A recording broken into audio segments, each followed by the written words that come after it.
அன்பின் தகப்பனே, உம்முடைய ஒரே பேரான குமாரனை எங்களுக்காக தந்தருளின இந்த நாளை நாங்கள் நினைவு கூர்ந்து கொண்டாடும் தயவை எங்களுக்கு தந்திருக்கிறீர். ஆண்டவரே, கிறிஸ்துமஸ் எங்களுக்கு கற்றுக் கொடுக்கிற நற்செய்தியை நாங்கள் அறிந்து கொள்ள எங்கள் கண்களையும் காதுகளையும் இருதயத்தையும் திறந்து தருவீராக. அடியேனை மறைத்து உம்மை வெளிப்படுத்தும் ஆண்டவரே, நீர் பேச நாங்கள் கேட்க அருள் தாரும். இயேசுவின் நாமத்தில் தாழ்மையோடு கேட்கிறோம் ஜீவனுள்ள பரமபிதாவே, ஆமேன். கிறிஸ்துவுக்குள் அருமையானவர்களே, மீண்டுமாக உங்கள் யாவருக்கும் பண்டிகை வாழ்த்துக்களை நான் தெரிவித்துக் கொள்கிறேன். நாம் கிறிஸ்மஸ் என்று சொல்லி அழகாக ஆண்டுடைய பிறப்பின் பண்டிகை இந்த ஆண்டு முழுவதுமாக நாம் அனுசரிக்க ஆண்டவர் கிருபை செய்தார். இந்த மாதத்திலே வெகு சிறப்பான நிகழ்வுகளை நடத்த ஆண்டவர் நமக்கு கிருபை பாராட்டியிருக்கிறார். ஒவ்வொரு ஆண்டும் நாம் கிறிஸ்மஸை நாம் கொண்டாடுகிறோம். கிறிஸ்மஸ் என்றால் எல்லாருக்கும் நமக்கு தெரியும், இயேசு பிறந்த தினம் என்று நமக்கு தெரியும். ஆனால் ரொம்ப லகுவாக நம்ம சொல்கிறோம், தேவன் தம்முடைய ஒரே பேரான குமாரனை தந்தார், ஆண்டவர் பிறந்த நாள் அப்படின்னு சொல்லிடும். ஆனால் இந்த கிறிஸ்மஸ் என்று சொல்லும்போது ஆழமான பொருட்கள் அதில் அடங்கியிருக்கிறது. வார்த்தை மாம்சம் ஆனார், தேவன் மனு உரு கொண்டார், பிதா தன்னுடைய ஒரே பேரான குமாரனை கொடுத்தார். தேவன் ராஜாதி ராஜாவாய் உலக தோற்றத்துக்கு முன்பதாய் இருந்தவர் அடிமையின் ரூபம் எடுத்து ஏழையின் கோலமாகி மாட்டுக்கொட்டிலே பிறந்தார். எவ்வளோ தியாகங்கள், எவ்வளோ தியாகங்கள்! அப்படின்றால் கிறிஸ்மஸ் என்று சொன்னால் ஆண்டுடைய பிறப்பு என்று நாம் சொல்லிவிடுகிறோம். அதற்கு பின்பதாக ஆழமான காரியங்கள் இருக்கிறது. இன்றைக்கு இந்த கிறிஸ்மஸ் நாளிலே இயேசு பிறந்த நிகழ்ச்சி நமக்கு எதை கற்றுக் கொடுக்கிறது என்பதை உங்களோடு நான் பகிர்ந்து கொள்வதற்காக எடுத்துக்கொண்ட தலைப்பு தான் Christmas and communication. Christmas and communication. என்ன கிறிஸ்மஸ் அண்ட் கம்யூனிகேஷன் என்று சொல்லி நாம் பார்த்தோம் என்றால் ஆழமான அர்த்தங்கள் இதில் இருக்கிறது. கடவுள் மனிதனுக்கு கொடுத்திருக்கிற உன்னதமான தன்மை என்னவென்றால் ஆறாம் அறிவும் பேச்சு திறமையும். என்ன சொல்லுங்க? ஆறாம் அறிவும் பேச்சு திறமை. மற்ற மிருகங்கள் எல்லாம் 5 அறிவுகள் கொண்டது. ஆனால் மனிதனுக்கு தான் சுயமாக சிந்திக்க முடியும். மனிதனுக்கு பேசும் ஆற்றல், கம்யூனிகேட்டிங் ஸ்கில் அவனுக்கு இருக்கிறது. ஆனால் இந்த பேச்சை குறித்து திருமறையில் நாம் பார்த்தோம் என்றால் பல்வேறு காரியங்கள் சொல்லப்பட்டிருக்கு. அதில் முத்தாய்ப்பான ஒரு காரியம் என்ன தெரியுமா? நீங்களும் நானும் பேசுகிற பேச்செல்லாம் சும்மா சாதாரண பேச்சுக்கள் அல்ல. எதை நாம் பேசினாலும் இருதயத்தின் நிறைவினால், சத்தமாக சொல்லுங்க பார்க்கலாம், நம்ம எதை வாயை திறந்து பேசினாலும் அது எதற்கூட சம்மந்தப்பட்டதா. ஆனால் நம்ம அடிக்கடி என்ன சொல்லுவோம் தெரியுமா? தெரியாமல் பேசிட்டேன். என்னடா இப்படி பேசிட்டேன்? ஐயோ தெரியாமல் பேசிட்டேன். தெரியாமலாம் பேசலை, தெரிஞ்சுதான் பேசுகிறோம். ஏன்னா நம்முடைய பேச்சுக்கள் எல்லாம் இருதயத்திலிருந்து தோன்றுகிறது. அப்படின்னா இன்றைக்கு இந்த கிறிஸ்மஸ் நமக்கு என்ன கற்றுக் கொடுக்க தெரியுமா? நம்முடைய பேச்சுக்களிலே ஒரு மாற்றம் வேண்டும், நம்முடைய பேச்சுக்களிலே ஒரு ஆசீர்வாதம் வேண்டும், நம்முடைய பேச்சுக்களிலே ஒரு ஆறுதல் வேண்டும் என்று சொல்லி ஆண்டவர் கற்றுக் கொடுக்கிறார். The Christmas and communication. ஏன் இந்த தலைப்பை நான் தெரிந்தெடுத்துக் கொண்டேன் என்று சொன்னால், மல்கியா புஸ்தகத்திற்கும் மத்தேயு புஸ்தகத்துக்கும் இடையிலே 400 ஆண்டு காலம் ஒரு இருண்ட காலம் என்று சொல்வார்கள். எத்தனை ஆண்டு காலம்? 400 years, a dark age. ஏன் தெரியுமா? தேவன் கடவுள் இஸ்ரவேலரோடு பேசவே இல்லை. ஏன் பேசல தெரியுமா? இன்னைக்கு நீங்களும் நானும் நல்ல ஃப்ரெண்ட்ஸ், ஏன் நம்ம பேசாமல் போகிறோம்? ஏன் நம்மளுக்குள்ள பேச்சுவார்த்தை முறியுது? ஏன் நமக்குள்ள பேச்சுவார்த்தை முறியுது?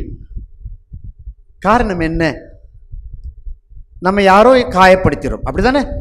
நம்ம யார்கிட்டையாவது பேச காயப்படுத்தும் போது நம்முடைய பேச்சுவார்த்தை முறிஞ்சு போயிடுது. இதே போலத்தான் 400 ஆண்டுகளாக ஆண்டவருடைய மனதை முறித்து விட்டார்கள். யார் தெரியுமா? இஸ்ரவேலர் மக்கள். வேதத்தில் வாசிக்கலாம், மல்கியாவின் புஸ்தகம் 3ஆம் அதிகாரம் 13ஆம் வசனத்தை நீங்கள் எடுத்து பார்த்தீர்கள் என்றால், மல்கியாவின் புஸ்தகம், ஒரு ஆள் சத்தமாய் வாசிக்கலாம்.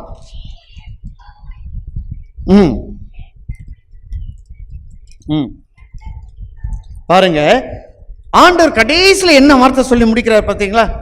நீங்கள் எனக்கு விரோதமாய் பேசின பேச்சு கடினமாய் இருக்கிறது என்று கர்த்தர், அதுல என்ன சொல்லுங்க, பேச்சுன்னு போட்டிருக்கா, பேச்சுக்கள் போட்டிருக்கா, பேச்சுக்கள். அப்பனா மல்கியா காலத்தில் வாழ்ந்த இஸ்ரவேல் மக்கள் எப்படி ஆண்டவர்கிட்ட பேசிட்டாங்க தெரியுமா? கடுமையா பேசிட்டாங்க. ஆண்டவருடைய மனதை நோகடிக்கிற வரைக்கும் பேசிட்டாங்க. ஆண்டவருக்கு ஒரு பெரிய வருத்தம், ஏண்டா இந்த பிள்ளைகளை நான் கொண்டு வந்தேன், ஏண்டா இந்த பிள்ளைகளை நான் வழிநடத்தினேன் அப்படின்னு சொல்லி ஆண்டவர் வேதனைப்பட்டு 400 ஆண்டு காலம் பேசவே இல்லை. அருமையானவர்களே, இன்றைக்கு மனித உறவுகள் பிளந்து போவதற்கு காரணம் என்ன தெரியுமா? பேச்சுக்கள். The Christmas and communication.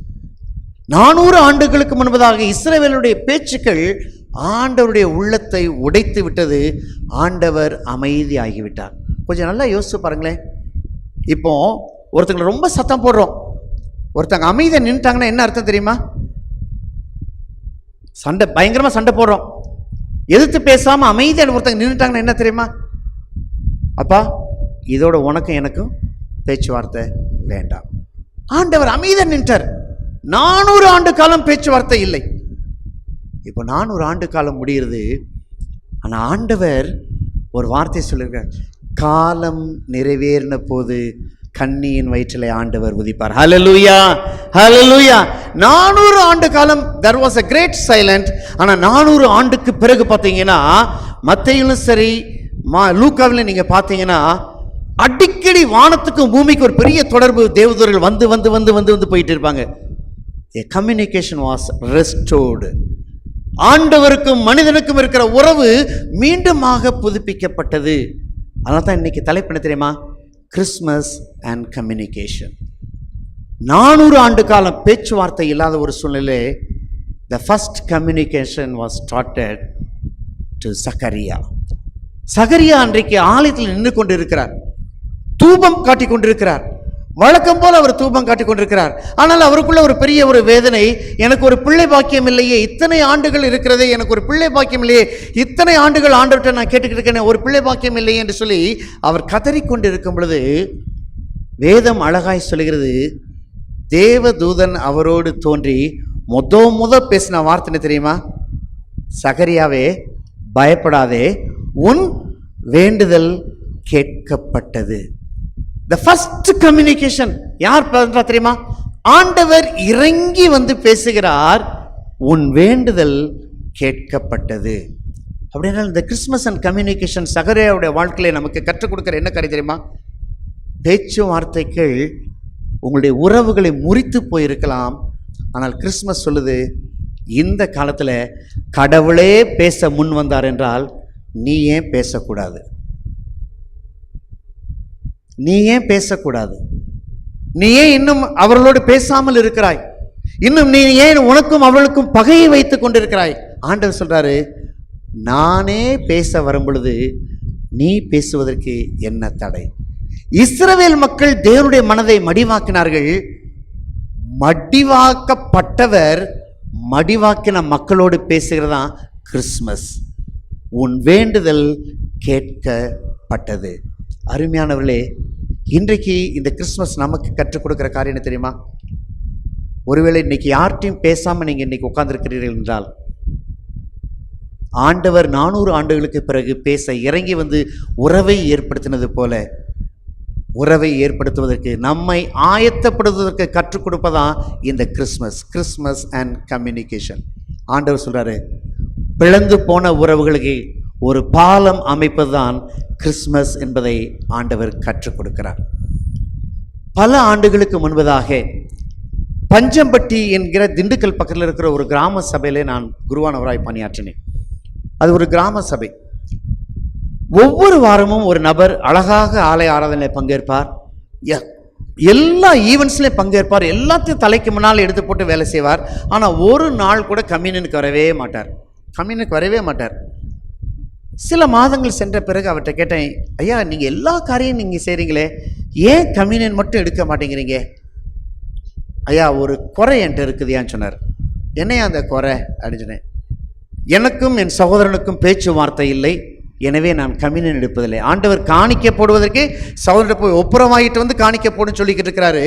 நான் ஒப்புரவே ஆகலை, நான் எப்படி திருவிருந்து எடுப்பேன், நான் எடுக்கலை அப்படின்னு சொல்லிட்டு இருந்தேன். நான் இப்போ அவர்கிட்ட பேசுவேன், நான் எத்தனை நாள் இப்படி இருப்பீங்க? நல்ல காரியம் சொல்கிறீங்க, உங்கள் மனசாட்சி குத்துகிறது, உங்கள் மனசாட்சி உறுத்துகிறது, கடவுளுக்கு பயந்து இருக்கிறீங்க, ஏன் நீங்கள் இன்னும் காலதாமதம் பண்ணுகிறீர்கள்? அப்பொழுது அவர் சொன்ன வார்த்தை, நான் போய் பேசுனா அவன் என்னை அடிச்சு போடுவான் ஐயா, நான் போய் பேசினா அவன் என்னை அடிச்சு போடுவான், அவ்வளோ மூர்க்கமானவன் அப்படின்னு சொன்னான். அப்போ நான் சொன்னேன், ஐயா கடவுள்கிட்ட ஜெபம் பண்ணிட்டு நீங்கள் போங்க, கடவுள்கிட்ட ஜெபம் பண்ணிட்டு நீங்கள் போய் நீங்கள் உங்கள் சகோதரர்கிட்ட பேசுங்க, எல்லாமே சரியாயிரும். இதே போல தான் யாக்கோபுக்கும் ஆண்டவர் ஏசாவுக்கும் ஒரு உறவை ஏற்படுத்தினார் போல உங்களுக்கும் ஒரு உறவை ஏற்படுத்தினார்னு சொன்னேன். சரி ஐயா என்று சொல்லி கேட்டுக்கொண்டு சில மாதங்கள் கழித்து ஒரு நாள் சந்தோஷமாக வந்து திருவிருந்தில் பங்கு பெற்றார். உடனே பங்கு பெற்ற உடனே அன்றைக்கி ஆலய ஆராதனை முடிந்த உடனே அவர்கிட்ட கேட்டேன் நான், ஐயா என்னையா திடீர்னு கம்யூனியன் வந்துட்டீங்க, அப்புறம் உங்கள் பிரதர்கிட்ட பேசிட்டிங்களா அப்படின்னு கேட்கும்போது அவர் சொன்னார், ஐயா ரொம்ப ஜபத்தோடு போனேன், அவன் வீட்டுக்குள்ளே வாசலில் வந்தோடனே என்னை எதையாவது வைவான்னு நினச்சேன், நான் என்னை பார்த்த உடனே சந்தோஷமாக கூட்டு உட்கார வச்சு அவன் அழுதான், நான் அழுதேன், பல காரியங்களை பேசி அழுதையா, இன்னைக்கு கடவுள் எங்களுக்குள்ள ஒரு உறவை ஏற்படுத்தி விட்டார் என்று சொல்லிவிட்டு சந்தோஷமாக வந்து திருவிருந்திலே பங்கேற்றார். இந்த கிறிஸ்மஸ் அண்ட் கம்யூனிகேஷன் அதாயா. 400 ஆண்டு கால இடைவெளி. யார் முதல்ல பேச வந்தா? மனுஷன் பேசினானா யார் பேசினா? யார் பேசினா? சத்தமாக சொல்லுங்க பார்க்கலாம். அப்புறம் நீங்கள் பேச அடுத்தவங்கிட்ட முன்னால் ஃபர்ஸ்ட் ஸ்டெப் எடுத்து வச்சு போனால் நீங்கள் யார்? தேவனுடைய பிள்ளை. ஹல்லேலூயா. தேவனுடைய பிள்ளை என்று நாம் சொல்வோம் என்றால் இந்த கிறிஸ்மஸ் நமக்கு கற்றுக் கொடுக்குது. யார் கூடயாவது பேசாமல் இருந்தீங்கன்னா பேசிருங்க, பேசிருங்க. பேசாமல் இருந்தீங்கன்னா கிறிஸ்மஸ் கொண்டாடி பிரயோஜனம் இல்லை. கிறிஸ்மஸ் அண்ட் கம்யூனிகேஷன், உறவுகளை ஆண்டவர் பாலமாக இருந்து வலுப்படுத்தி கொடுப்பதான் கிறிஸ்மஸ். இரண்டாவதாக ஒரு கம்யூனிகேஷன் எங்கே நடக்கிறது என்று சொல்லி நாம் பார்த்தோம் என்றால், லூக்கா எழுதின நற்செய்தி நூலை நாம் எடுத்துக்கொள்வோம். லூக்கா எழுதின நற்செய்தி நூலே மத்தேயு எழுதின நற்செய்தி நூலே 1ஆம் அதிகாரம் 20ஆம் வசனத்தை நாம் எடுத்துக்கொள்வோம். மத்தேயு 1ஆம் அதிகாரம் 20ஆம் வசனத்தை பார்த்தோம் என்றால், அங்கே கர்த்தர் யோசேப்போடு பேசுகிற பாருங்க. வாசிக்கலாமா?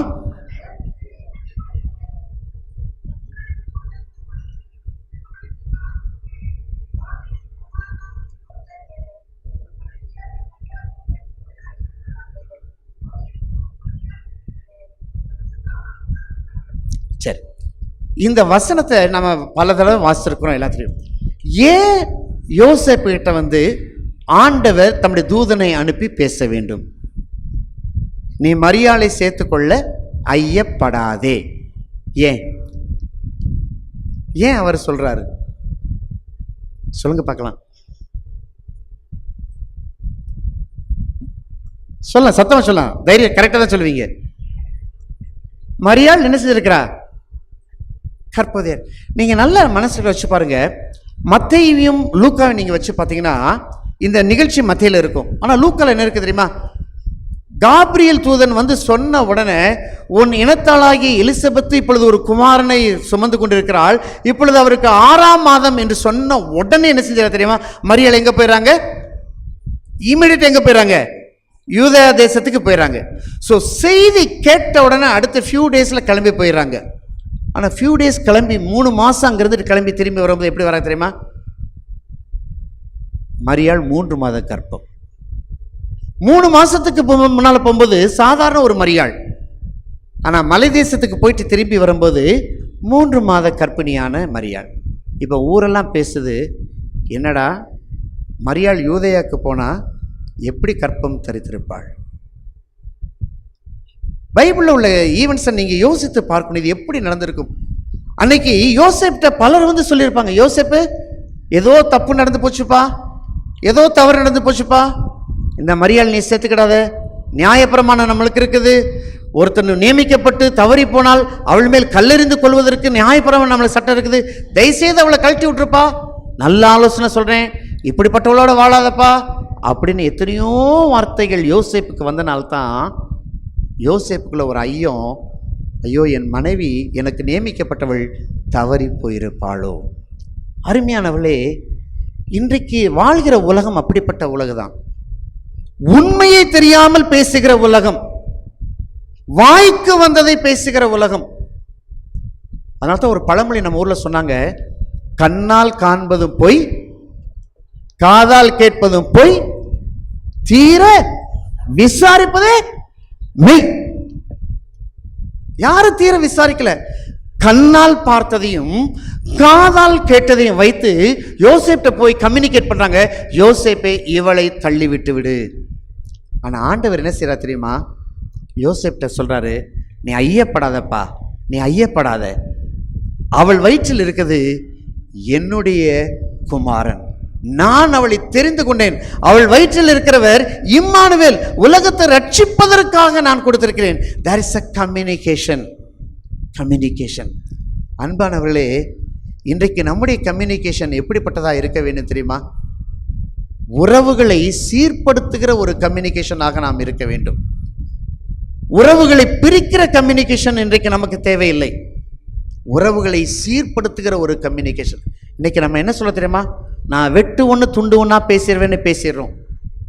வெட்டு ஒன்று துண்டு ஒன்றா பேசுவதற்கு வாழ்க்கை அல்ல. ஒரே ஒரு காரியம். போன தடவை அந்த பிரசங்கியார் சொல்லிட்டு போனார், உறவுகள் என்பது ஒரே ஒரு தடவை தான். இன்னைக்கு கணவன் மனைவியா சேர்ந்து வாழ்கிறோமா? உறவு ஒரே தடவை தான். அப்பா பிள்ளைகளா இருக்கிறோமா? உறவு ஒரே தடவை தான். பிள்ளைகளாய் நாம் வாழ்கிறோமா? குடும்பமாய் வாழ்கிறோமா? ஒரே தடவை தான் உறவு. உறவுகளாய் வாழ்கிறோமா? ஒரே தடவை. இந்த மரணத்துக்கு அப்புறமேல் இந்த உறவு இல்லை. இந்த உறவில் நம்முடைய கம்யூனிகேஷன் எப்படி இருக்கிறது? வெட்டு ஒன்று துண்டு ஒன்று அல்ல, உறவுகளை சரிப்படுத்துகிற கம்யூனிகேஷன் நமக்கு தேவை. ஒருவேளை அன்னைக்கு தேவதூதன் வந்து அந்த யோசேப்ட பேசலன்னா, யோசேப் என்ன செஞ்சிருப்பா தெரியுமா? நீதிமானா இருந்து எப்படி தள்ளி விடணும்னு நினைச்சானா? சத்தமா சொல்லுங்க பார்க்கலாம். ரகசியமா தள்ளி விடணும்னு நினைச்சது. அவன் ரகசியமா தள்ளி விட்டாலும் தள்ளி விட்டதானே. ஆனால் ஆண்டு சொல்றாரு, அப்பா தள்ளி விடாதப்பா, தள்ளி விடாத. கம்யூனிகேஷன். வேதம் நம்ம கற்றுக் கொடுக்குற காரியம் என்ன தெரியுமா? அப்பா, சந்தேகங்களை உண்டாக்குகிற வார்த்தை அல்ல, சந்தேகங்களை தீர்க்கிற வார்த்தை. அருமையானவளை, இன்னைக்கு நம்ம யோசித்து பார்ப்போம். நம்ம குடும்பங்களில் பேசுறது, நம்ம மற்றவங்கிட்ட பேசுறது ஒரு சந்தேகத்தை உண்டாக்கி உறவுகளை பிரிக்கிறதா? நாம் யோசித்து பார்ப்போம். ஆண்டவர் இந்த கிறிஸ்துமஸ் காலத்தில் சொல்றாரு, சந்தேகப்பட்டு இருந்த ஒரு மனிதனுடைய சந்தேகத்தை போக்குகிற வார்த்தை தேவன் கொடுக்கிற ஒரு வார்த்தை. அதனால தான் ஒரு வேதத்தில் ஒரு வசனம் சொல்லுது, ஏற்ற காலத்தில் சொல்லப்பட்ட வார்த்தை எப்படியா? வெள்ளித்தட்டில் வைக்கப்பட்ட. அப்ப நீங்க மனசுல வச்சுக்கோங்க, நீங்க சொல்ற ஒவ்வொரு கம்யூனிகேஷனும் பொற்பளமா இருக்க வேண்டும். அல்லேலூயா. இன்றைக்கு கிறிஸ்துமஸ் நமக்கு கற்றுக் கொடுக்கிற காரியம் தெரியுமா? த கிறிஸ்துமஸ் அண்ட் கம்யூனிகேஷன். யோசேப்பு மற்றவருடைய வார்த்தை கேட்டு சந்தேகப்பட்டு கொண்டிருந்தான். ஆண்டவர் அவனோடு பேசி சந்தேகத்தை நிவர்த்தி செய்தார். இன்றைக்கு நம்முடைய வார்த்தைகளும் பிறரை சந்தேகத்துக்கு உட்படுத்துவதற்கல்ல, பிறரை சங்கடத்துக்கு உட்படுத்துவதற்கல்ல, பிறருடைய சந்தேகத்தை போக்கி உறவுகளை மேற்கொள்வதற்காக ஆண்டவர் நம்மை அழைத்திருக்கிறார். ஹல்லேலூயா. எனவே அன்றைக்கு முதலாவதாக ஆண்டவர் சகரியாவிடத்தில் பேசும்போது அமைதி மறுக்கப்பட்டு உறவு தோன்றியது. இங்கே யோசேப்பிடத்தில் ஆண்டவர் பேசின போது சந்தேகம் தீர்க்கப்பட்டு உறவு மலர்ந்தது. மூன்றாவதாக ஒரு காரியம், வாசிக்கேட்ட வேத பகுதி நாம் எடுத்துக்கொள்வோம். மத்தேயு எழுதின நற்செய்தி நூலை நாம் எடுத்துக்கொண்டோம் என்றால் அங்கே சொல்லப்பட்டிருக்கிற காரியம், சாஸ்திரிகள் எங்கே போகிறாங்களாம்? எருசலேம் போகிறாங்களாம். மத்தேயு எழுதின நற்செய்தி நூல் 2ஆம் அதிகாரத்தில் 6ஆம் 7ஆம் வசனத்தை வாசிக்கலாம்.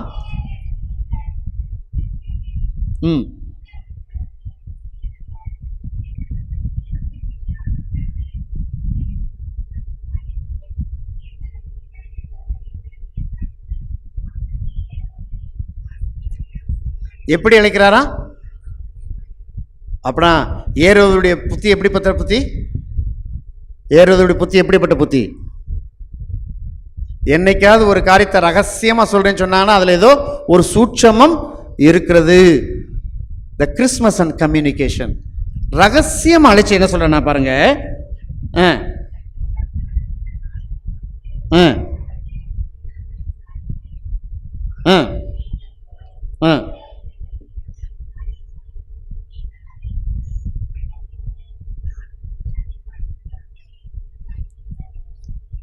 சரி, தேங்க்யூம்மா. இப்போ இந்த வசனத்தை கேட்குறேன், இது ஏரோதுடைய உண்மையான மனசா பொய்யான மனசா? ஏன் பொய்யான மனசுன்னு தெளிவாக சொல்கிறீங்க? ஏன் ஏரோதுடைய பொய்யான மனசுன்னு டக்குன்னு சொல்லிட்டீங்க? ரகசியம் அழைச்சனாலையா? இல்லை, அதுக்கு மேலே உள்ள வசனம் சொல்லுது, செய்தியை கேட்ட உடனே சந்தோஷம் அடைந்தான் என்று இல்லை, மேய்ப்பர்கள் சந்தோஷம் அடைகிறார்கள். ஆனால் ஏரோதுக்கு ஒரு பெரிய கலக்கம், எனக்கு மேலே ஒரு ராஜா பிறந்துட்டாரா, யூதருக்கு ஒரு ராஜா பிறந்துட்டாரா? கலக்கம் அவனை ரகசியமாக அழைச்சி தந்திரமாக ஒரு வார்த்தை சொல்லி, நீங்கள் போய் பார்த்துட்டு வந்து சொல்லுங்கள், நானும் போய் பார்த்து விட்டு வருகிறேன். அருமையானவர்களே, இன்றைக்கு நாம் இப்படிப்பட்ட உலகத்தில் தான் இருக்கிறோம். உங்கள்கிட்ட என்கிட்ட பேசுவாங்க, ஆனால் உள்ளத்தில் ஒன்று வச்சுக்கிட்டு பேசுகிற உலகம். ஃபீல் பண்ணியிருக்கிறோமா? ஃபீல் பண்ணியிருக்கிறோமா? ஃபீல் பண்ணியிருக்கிறோமா? முகத்துக்கு ஒன்று பேசுவாங்க, ஆனால் உள்ளத்துக்குள்ள ஒன்று இருக்கும். Christmas and communication. ஏரோதுடைய கம்யூனிகேஷன் உள்ளத்தில் ஒன்று வச்சுக்கிட்டு இன்னோசன்ட் பீப்புளை, அந்த இன்னசென்ஸையை மேனிப்புலேட் பண்ணுகிறதுக்கான காரியத்தில் உலகத்தில் நம்ம வாழ்ந்துக்கிறோம். இன்றைக்கி நீங்கள் இன்னோசென்ட்டாக இருந்துச்சுங்களேன், ஈஸியாக அவங்களை தட்டி விட்டு போயிடுவாங்க. இன்றைக்கி எல்லாம் சொல்லுவாங்க, இவ்வளோ பெரிய ரிடக்ஷன் தரோம், அதை சொல்லுவாங்க, கடைசியில் ஒரு வரி சின்னதாக போட்டிருப்பாங்க, நிபந்தனைக்கு உட்பட்டது. நம்ம போய் ஆர்கியூ பண்ணோம்னா சொல்லுவாங்க, சார் இந்த கடைசி வரையை நீங்கள் பார்க்கலையா சார், நிபந்தனைக்கு உட்பட்டதுன்னு பார்க்கலையா சார் அப்படின்னு சொல்லுவாங்க. அதுக்கப்புறம் சொல்லுவோம், ஓஹோ அப்படியா. இதான் இன்னைக்கு உலகம். உள்ள ஒன்று வச்சு வெளியே ஒன்று பேசுகிற உலகம், த கிறிஸ்மஸ் அண்ட் கம்யூனிகேஷன். ஆனால் ஆண்டவர் தம்முடைய தேவதூதனை எப்படி அனுப்புற தெரியுமா? இன்னோசன்ட் சாஸ்திரிகள் கஷ்டப்பட்டு வராங்க. யார் அவங்கள வழி நடத்திட்டு வர்றது? நட்சத்திரம் வழி நடத்திட்டு வருது. இன்னைக்கெல்லாம் நம்ம தெரியாத ஊருக்கு போனோம்னா என்ன போடுறோம்? நம்ம கூகுளில் போய் ஜிபிஎஸ் போட்டு நம்ம என்ன செஞ்சிடறோம்? ஜம்முன்னு போயிடும். இந்த ஜிபிஎஸ்க்கு வழிகாட்டி யாரு? நட்சத்திரம் தான். அன்னைக்கே ஜிபிஎஸ் நட்சத்திரம் போல வழிகாட்டுச்சு. பாதை தவறி போயிட்டாங்க, இங்கதான் பிறந்திருப்பான்னு போயிட்டாங்க. ஆனால் அங்கிருந்து திரும்பி வரும்போது திரும்பி வழிகாட்டி ஆண்டவர் இருக்கிற இடத்துக்கு கொண்டு போய் சேர்க்குது. இப்போ சேர்த்த உடனே அவங்க போய் பார்த்துட்டு பொன் வெள்ளி தூபவர்க்கம் எல்லாத்தையும், வெள்ளைப்பழம் தூபவர்க்கம் எல்லாத்தையும் வச்சு பணிஞ்சிட்டு ராத்திரி நிம்மதியை படுத்து தூங்கிட்டு இருக்கிறாங்க. அவங்க நினைக்கிறாங்க, நாளைக்கு காலையில் நேராக ஏரோது வீட்டுக்கு போய் எந்த தெருவில், எந்த வீட்டில், எந்த மாட்டுக்கோட்டையில் யூதருக்கு ராஜா பிறந்திருக்கலான்னு சொல்லலான்னு நினச்சிட்டு படுத்துருக்குறாங்க. ஆண்டவர் தேவதூதன் அனுப்பி சொல்கிறாரு, அவர்களை எச்சரித்து, நீங்கள் வேறு வழியாய் போங்கள், அவன் பிள்ளையை கொல்ல வகை தேடி கொண்டிருக்கிறான். கம்யூனிகேஷன். இன்னைக்கு நம்முடைய கம்யூனிகேஷன் எப்படி இருக்குது தெரியுமா? பாதை தெரியாமல் நம்மகிட்ட வந்து யாராவது ஒரு உதவி கேட்டாங்கன்னு வச்சுக்கோங்களேன், சரியாக சொல்கிற உலகத்தில் இருக்கணும். பொதுவாக தமிழ்நாட்டுக்காரங்களுக்கு ஒரு காரை சொல்லுவாங்க, எந்த வடநாட்டுக்காரன் வந்து நம்ம ஊரில் வழி கேட்டாலும் நம்ம என்ன செய்வோம் தெரியுமா? சரியாக வழி சொல்லுவோம்னு சொல்லுவாங்க. ஆனால் மொழி தெரியாத ஹிந்தி ஊரில் போய் நம்ம ஏதாவது ஒன்று கேட்டோன்னு வச்சுக்கோங்களேன், அவன் என்ன சொல்ல மாட்டான்? வழி சரியாகவே சொல்ல மாட்டான்னு சொல்லுவாங்க, பொதுவாக சொல்லுவாங்க. அது எந்த அளவுக்கு உண்மைன்னு தெரியாது. அன்பானவர்களே, இன்னைக்கு இந்த உலகத்தில் நம்ம வாழ்கிறோம். ஆனால் இன்னைக்கு கிறிஸ்தவர்களாகிய நமக்கு இந்த கிறிஸ்மஸ் நம்ம கற்றுக் கொடுக்குறேன்னு தெரியுமா?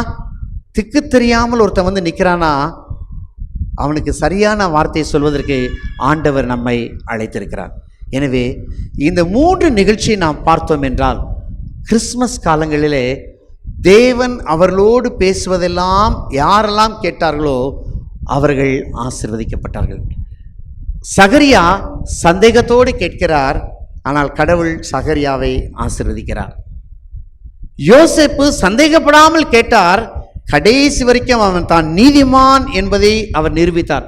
எப்படி அவர் நீதிமான்கிற நிரூபித்தார்ங்கிற பைபிள் வசனம் இருக்குதா? யோசேப்பு நீதிமான் என்பதை நிரூபிப்பதற்கான வசனம் இருக்குதா? இருக்குது. என்ன தெரியுமா வசனம்?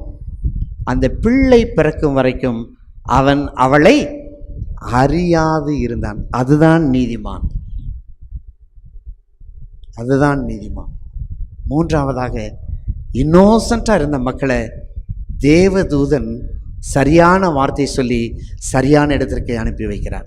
எனவே அருமையானவளே, இன்றைக்கு இந்த கிறிஸ்மஸ் காலம் நமக்கு கற்றுக் கொடுக்கிற ஒரு 3 காரியங்களை நாம் கற்றுக்கொண்டோம். நம்முடைய பேச்சுக்கள் எப்படிப்பட்டதாய் இருக்க வேண்டும்? முதலாவதாக, மௌனம் நீங்கி புதிய உறவு பிறந்தது. 2ஆவதாக, சந்தேகம் நீங்கி புதிய உறவு மலர்ந்தது. மரியாளுக்கும் யோசேக்கும் புதிய உறவு மலர்ந்தது. மூன்றாவதாக எச்சரிக்கப்பட்டு தீமை அகன்று போனது. எனவே தேவதூதர்களைப் போல நாம் பேசுவோம். நம்முடைய வார்த்தைகள் ஏற்ற காலத்திலே சொல்லப்பட்ட பொற்பழங்களுக்கு சமானமாக இருக்க வேண்டும் என்று சொல்லி வாழ்த்துவோம். சகரியாவை போல கேட்போம், யோசேப்பை போல நம்புவோம், ஞானிகளைப் போல பின்பற்றுவோம். நம்முடைய வாழ்க்கையிலும் பிறர் வாழ்விலும் புதிய மாற்றத்தை, ஆசீர்வாதத்தை பெற்றுத் தருகிற மக்களாய் ஆண்டவர் உங்களையும் என்னையும் ஆசீர்வதிப்பாராக. 400 years silent was breakup on the Christmas day. Christmas காலத்தில் அந்த அமைதியானது உடைக்கப்பட்டு பாலத்தை உண்டாக்கி கொடுத்தார். எனவே இந்த கிறிஸ்மஸ் காலத்தில் ஆண்டவர்கிட்ட நம்ம கேட்போம், ஆண்டவரே எனக்கு யாருக்காவது உறவுகள் சீரில்லாமல் இருந்தால் தயவுசெய்து என்னை மாற்றும் சுவாமி, நான் அவரோடு சீர்பொருந்த எனக்கு கிருபை தாரும்னு சொல்லி நாம் கேட்போம். ஆண்டவரே நான் யாருடைய வார்த்தை இல்லாத சுவாமியை சந்தேகத்தை உண்டு பண்ணுகிறது போல பேசியிருந்தால் என்னுடைய வாழ்த்தையை மாற்று சுவாமின்னு சொல்லி கேட்போம். ஆண்டவரே என்னிடத்தில் வந்து ஆலோசனை கேட்கிற ஒவ்வொரு மக்களுக்கும் சரியான வழிகாட்ட எனக்கு கற்றுத்தாங்க சுவாமின்னு சொல்லி கேட்போமா? உண்மையான கிறிஸ்மஸை நாம் கொண்டாடுவோம். கர்த்தர் நம்முடைய வாயின் வார்த்தைகளை ஆசீர்வதிப்பாராக. ஆமீன். தலைகளை தாழ்த்தி ஜெபம் செய்வோம். எங்களை நேசித்து வழிநடத்த அன்பு தகப்பனே, கிறிஸ்மஸ் அண்ட் கம்யூனிகேஷன் என்கிற தலைப்பில் நீர் எங்களோடு பேசினதற்காக நாங்கள் நன்றி செலுத்துகிறோம். ஆண்டவரே உம்முடைய மனதை காயப்படுத்தின மக்களிடத்தில் தேவரீர் பேசினீர் என்பதை நாங்கள் அறிந்து கொண்டோம். அப்பா, தேவரீர் சந்தேகப்பட்ட மனிதனிடத்தில் பேசி சந்தேகத்தை நிவர்த்தி செய்தீர் என்று சொல்லி நாங்கள் பார்த்தோம். சுவாமி, அறியாத ஜனங்கள் உள்ளத்தில் நீர் சரியான காரியத்தை வெளிப்படுத்துவது போல எங்கள் வாழ்விலும் சுவாமி தேவதூதர்களுக்கு ஒப்பான ஒரு கிறிஸ்தவ வாழ்க்கையை வாழ இந்த கிறிஸ்துமஸ் காலங்கள் எங்களுக்கு ஆசீர்வாதமாக இருக்கார்கள் தாரும். எங்களை வழிநடத்தும் ஆசீர்வதியும். இயேசுவின் நாமத்தில் தாழ்மையோடு கேட்கிறோம் ஜீவனுள்ள பரமபிதாவே, ஆமேன். ஜெபம் பண்ண கடவோம். சற்று நேரம் அமைதியாக இருந்து நாம் எல்லாரும் மனதார ஆண்டவருக்கு நன்றி செலுத்துவோம். ஆண்டவரே, 2025ஆம் ஆண்டு கிறிஸ்து பிறப்பின் பண்டிகையை கொண்டாட எனக்கும் என் குடும்பத்திற்கும் நீர் பாராட்டின எல்லா தயவுக்காக உமக்கு நன்றி ஆண்டவரே என சொல்லி ஆண்டவருக்கு நன்றி செலுத்துவோம். இந்த பண்டிகையை கொண்டாடுவதற்கு நம்முடைய தேவைகள் எல்லாம் ஆண்டவர் சந்தித்ததற்காக, ஆண்டவர் நமக்கு கொடுத்த நல்ல சரீர சுகபலன் ஜீவனுக்காக, தேவன் நமக்கு கொடுத்த அருமை குடும்பம், பிள்ளைகள், மருமக்கமார்கள், அன்பான பேரப்பிள்ளைகள், கொள்ளு பேரப்பிள்ளைகளோடு கூட இந்த பண்டிகையை காணும் பாக்கியத்தை ஆண்டவர் நமக்கு கொடுத்ததை நினைத்து, ஆண்டவரே நாங்கள் உமக்கு நன்றி செலுத்துகிறோம் என சொல்லி நாம் நன்றி செலுத்துவோம். இந்த நாளிலும் நாம் கேட்ட வார்த்தை 400 ஆண்டு இடைவெளிக்கு பிறகு தேவன் மனுக்குலத்தோடு பேசினார். அதுவே கிறிஸ்மஸ் நிகழ்வு. எனவே இந்த நாளிலும் ஆண்டவரே நீர் எங்களோடு பேசும் பொழுதெல்லாம் அதை நாங்கள் கேட்க எங்களுக்கு கிருபை தாரும் என சொல்லி கேட்போம். சகரியாவை போல நம்மை அர்ப்பணிப்போம். யோசேப்பை போல ஆண்டவருடைய வார்த்தைக்கு நாம் கீழ்ப்படிவோம். வானசாஸ்திரிகளைப் போல ஆண்டவர் நமக்கு கற்பிக்கிற வழியிலே, காட்டுகிற வழியிலே நாம் நடந்து செல்ல ஆண்டவரே என்னை அர்ப்பணிக்கிறேன் என சொல்லுவோமா? கர்த்தர் நம்மோடு பேசுவதற்கு இடம் கொடுக்கும் காலம் இந்த கிறிஸ்மஸ் காலம். நாம் மற்றவர்களோடு பேசுகிற வார்த்தைகள் மற்றவர்களுக்கு ஆசீர்வாதமாக இருக்க வேண்டும் என்பதே கிறிஸ்மஸுடைய நோக்கம். எனவே ஆண்டவரே, என் வாயின் வார்த்தைகள், என் இருதயத்தின் காரியங்கள் எல்லாவற்றிலும் இந்த கிறிஸ்து பிறப்பு கற்றுக் கொடுக்கிற நற்செய்தியை நாங்கள் சுமந்து செல்ல எங்களுக்கு கிருபை தாரும் ஆண்டவரே என சொல்லி நாம் கேட்போம். இந்த நாளில் நாம் கேட்டவனமாய் 8 தம்பதிகளை ஆண்டவர் இணைத்திருக்கிறார். நாம் அறிவிப்பிலை கேட்டவனமாய் 3 தம்பதிகளை ஆண்டவர் ஒரு குடும்பமாக மாற்றுவதற்கு ஆண்டவர் ஆயத்தப்பட்டு கொண்டிருக்கிறார்.